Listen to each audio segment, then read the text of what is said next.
Pasangan calon wali kota dan juga wakil sedang wali bersiap kota untuk pilkada serentak.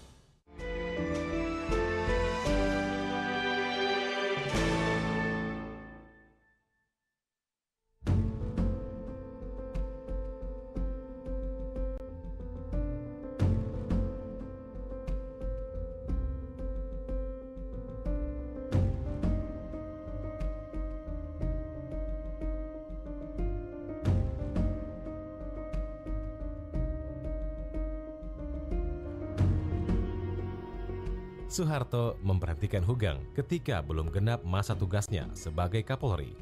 Tapi di masa 3 tahun itu, Hugang dikenang sebagai legenda polisi tanpa celah.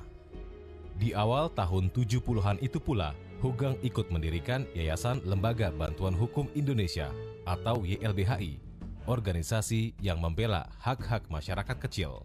Pak Hugang atau mantan Kapolri, kita menilai sangat penting ya, karena beliau adalah figur dari seorang polisi yang sangat jujur, polisi yang sangat lurus, dan polisi yang mempunyai dedikasi tinggi terhadap proses penegakan hukum yang ada di Indonesia, terutama di tingkatan aparat kepolisian. Melihat bahwa keberadaan beliau di Yayasan Lembaga Bantuan Hukum Indonesia itu menjadi suatu potret orang yang ideal, orang yang sangat menghargai dari keberagaman dan hak asasi manusia dan seterusnya, seperti itu. Ini menjadi suatu arti penting bagi kelembagaan kita. Di samping juga beliau menerapkan adanya kesepemahaman antara Yayasan LBH Indonesia dengan aparat kepolisian. Dia Pak Hugang itu tanpa cacat gitu loh. Artinya itu kelihatan setelah dia tidak Kapolri, orang tetap masih menghormati dia. Banyak orang sudah tidak menjabat, nggak dihormati lagi. Selesai dia jadi menteri, selesai dia jadi Kapolri, selesai jadi Panglima, nggak dianggap gitu loh. Karena apa? Nggak punya ini, nggak punya karakter, nggak punya integritas, nggak punya ini gitu loh. Hugang lain, dia di mana-mana dia dihormati, disegani, gitu loh. Dipensiunkan sebagai Kapolri, Hugang tak patah arang. Ia berupaya menuntaskan tugasnya yang belum terselesaikan dengan berbagai cara, termasuk melalui wartawan yang karib dengannya. Panda Nababan. Maka waktu Pak Hugang tidak menjabat itu, saya harapan saya berhasil membongkar waktu itu kasus Siswaji, deputi Kapolri-nya Widodo Wididarmo. Nah waktu itu si Hugang itu cerita ke saya, cerita santai aja gitu. Dia udah pensiun, ngomong, ini saya bikin surat ke Widodo, polisi-polisi sekarang sudah kaya-kaya.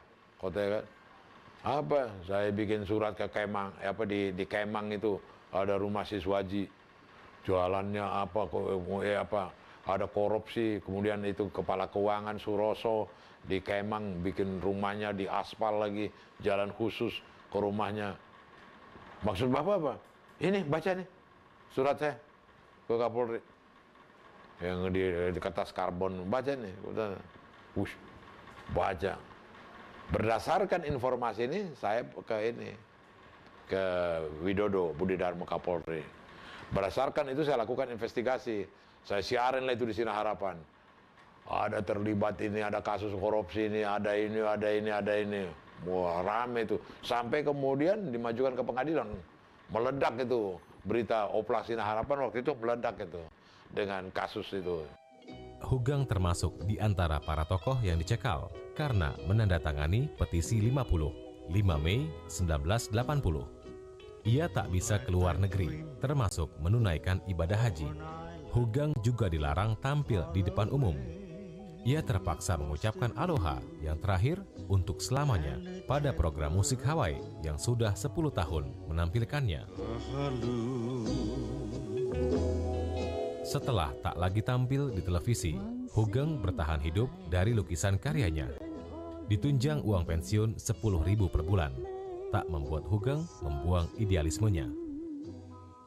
Kabar yang menyakiti hati Hugang itu diterimanya beberapa hari menjelang HUT Bayangkara tahun 1988.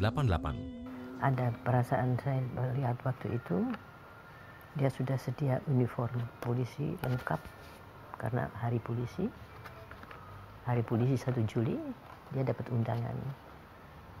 Nah, dia sudah sediain semua lengkap, dia pakai, datang itu kabar tidak boleh hadir, ya, dia gantung semuanya. Itu saya merasa itu sakit sekali, sakit sekali karena itu hari polisi, ya, hari yang dia, ya, nah itulah, even that tidak boleh, hari polisi tidak boleh. 8 tahun setelah petisi 50 ditandatangani, Hugeng ternyata masih menjadi nama yang dikucilkan Orde Baru. Seseorang tak menginginkan kehadirannya.